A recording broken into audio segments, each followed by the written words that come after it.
Hello everyone, welcome back to the channel. आज हम series 4 start करने जा रहे हैं टीचिंग एप्टीट्यूड की। आई होप आपने पिछली सीरीज़ देख ली होंगी। तो विदाउट वेस्टिंग द टाइम आज की सीरीज़ स्टार्ट करते हैं। उससे पहले आप जाके चैनल को सब्सक्राइब कर ले, वीडियो को लाइक कर दे और वीडियो को शेयर कर दे अपने फ्रेंड्स के साथ जो भी बीएड का एंट्रेंस देने जा रहे हैं। So the first MCQ is the professional requirement of a teacher as explained in the UNESCO publication is। जो एक टीचर की प्रोफेशनल रिक्वायरमेंट होनी चाहिए जो यूनेस्को पब्लिकेशन में भी मेंशन है, एक्सप्लेन है, वो क्या है?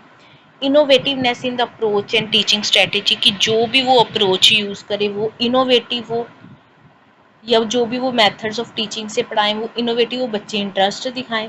Mastery over the subject and competency for the teaching, जो भी सब्जेक्ट हो उसमें उसकी मास्टरी हो, अच्छे से उसकी नॉलेज हो। जस्टिस टू द प्रोफेशन, जो भी प्रोफेशन होता है, वैसे तो हमें सभी प्रोफेशन के लिए जस्टिस होना चाहिए, लेकिन जो टीचर है वो अपने प्रोफेशन को लेके जस्टिस दिखाए, या ऑल ऑफ द अबव। देखो, एक टीचर के लिए पहली गल तो मास्टरी मोस्ट इम्पॉर्टेंट है। फिर टीचिंग स्ट्रेटेजीज में इनोवेटिवनेस उससे भी ज़्यादा इम्पॉर्टेंट है कि अगर आप बोरिंग सा लेक्चर डिलीवर करोगे बच्चों को समझ नहीं लगेगी। 2 ऑप्शन करेक्ट है, डी करेक्ट होगा, ऑल ऑफ द अबव। अपने प्रोफेशन के लिए भी जस्टिस तो होना ही चाहिए। So answer is D, all of the above. Next is if a student become unconscious in the class, what you will do first. अगर आपकी क्लास में एक बच्चा अनकॉन्शियस हो जाता है आपकी प्रेजेंस में, तो आप क्या करोगे? Telephoning students parents and waiting for them. उसके पेरेंट्स को कॉल लगाओगे और उनकी वेट करोगे, तब तक बच्चे को वैसे ही पड़ा रहने दोगे। Rushing to the principal office and canvassing for the help impatiently. Principal office में दौड़ कर जाओगे और वहाँ पर शोर शराबा करने लग जाओगे, पैनिक क्रिएट करोगे। Making arrangement to send him to the home, उसे घर भेजने के लिए तैयारी करनी स्टार्ट कर दोगे, प्रेपरेशन करोगे, कोई व्हीकल वगैरह अरेंज करवाओगे। Giving first aid to him, trying to contact any nearby doctor. आप उससे जब तक कोई डॉक्टर अवेलेबल नहीं हो जाता तब तक उसे फर्स्ट एड दोगे, फिर डॉक्टर जब तक आ जाएगा डॉक्टर को दिखाओगे। So correct option is D. Panic नहीं करोगे, अरेंजमेंट नहीं करोगे, पहले फर्स्ट एड दोगे। जब आप बीएड करोगे तो आपको एक चैप्टर आएगा फर्स्ट एड, उसमें आपको बताया जाएगा कि इन सिचुएशन में एज अ टीचर आपको कौन से स्टेप लेने होंगे फर्स्ट एड के। सो फर्स्ट एड करोगे और एक डॉक्टर को कॉल करोगे। If a student is constantly rubbing his eyes and is inattentive during the black board work he is having. एक बच्चा आपकी क्लास में वो कॉन्स्टेंटली अपनी आइज को रब कर रहा है और उससे जब आप ब्लैक बोर्ड वर्क करवाते हो तो वो इनअटेंटिव हो जाता है, मीन्स उसे कुछ पता नहीं चलता। तो बच्चे को क्या प्रॉब्लम है? सुनने की, हेयरिंग प्रॉब्लम है, विजुअल देखने की, एडजस्टमेंट प्रॉब्लम, वो एडजस्ट नहीं कर पाता, या ऑल ऑफ द अबव। तो उसे विजुअल प्रॉब्लम, वो उसे देखने में समस्या है कि ब्लैक बोर्ड वर्क में उसे दिखाई नहीं देता, वो अपनी आंखें रब करता रहता है। Visual problem, B option. Next MCQ is effective teaching means, एक इफेक्टिव टीचिंग, अच्छी टीचिंग क्या है? Individualize instruction and open classroom discussion, सभी बच्चे को इंडिविजुअल इंस्ट्रक्शन देनी और क्लासरूम में डिस्कशन करनी। Corporal punishment given to the student at the time of moral offences, बच्चे को पनिश करना जब वो कुछ गलत करे। Love, cooperation, sympathy, affection, encouragement given to the student, प्रेम से, सद्भाव से बच्चे को पढ़ाना, बोथ ए एंड सी। मैं बार बार हर वीडियो में कह रही हूँ, एक टीचर कभी बच्चे को पनिशमेंट नहीं देगा, तो ऑप्शन बी हो जाता है इनकरेक्ट। उसे बच्चे को पढ़ाने वो भी प्यार से, लव से, सिंपैथी से। Option A and C will be the correct. Clear है? So next is 35 number question. If you come across to teach a blind student along with the normal student, what type of behavior you are expected to exhibit? अगर आपकी class है normal student की, उसमें एक बच्चा blind है जिसे दिखाई नहीं देता, तो आप क्या करोगे?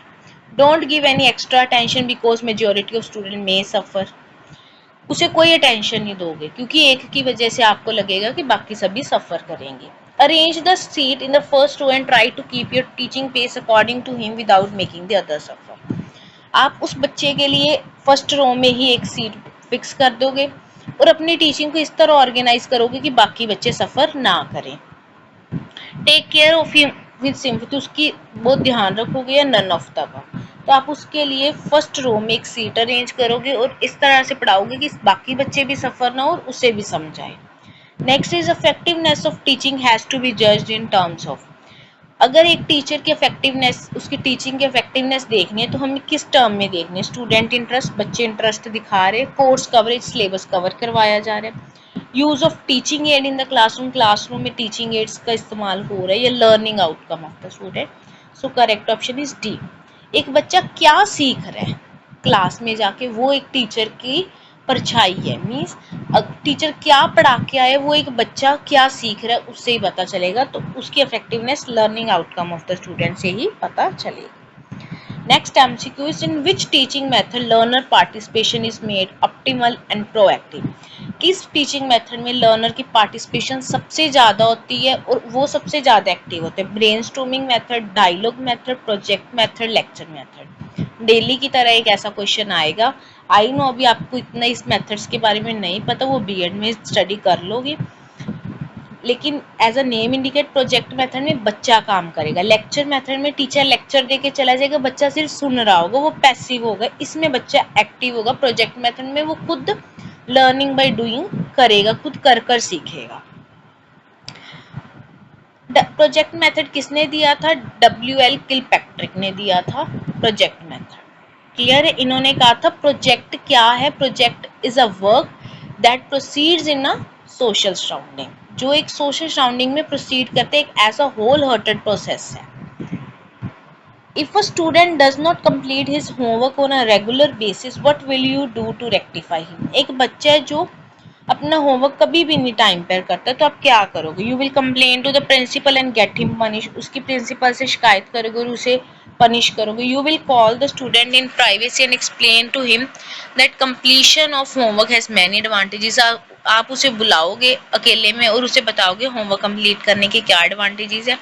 You will clearly tell the student that if he continues to ignore his homework, he would not be allowed to appear in the final. आप उसे समझा दोगे कि अगर वो होमवर्क नहीं करके आएगा तो आप उसे फाइनल एग्जामिनेशन में बैठने नहीं देंगे, या all of the above. Again एक टीचर बच्चे को कभी पनिश नहीं करेगा, धमकी नहीं देगा, आप उसे अकेले में बुलाकर समझाओगे। क्लियर है? Next MCQ is as a teacher you would, अगर आप एक टीचर होगे तो आप क्या करोगे?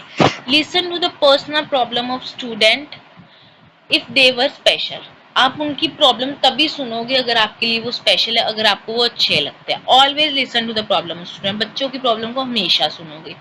Never listen to the problem of the student, बच्चों की प्रॉब्लम को कभी नहीं सुनोगे।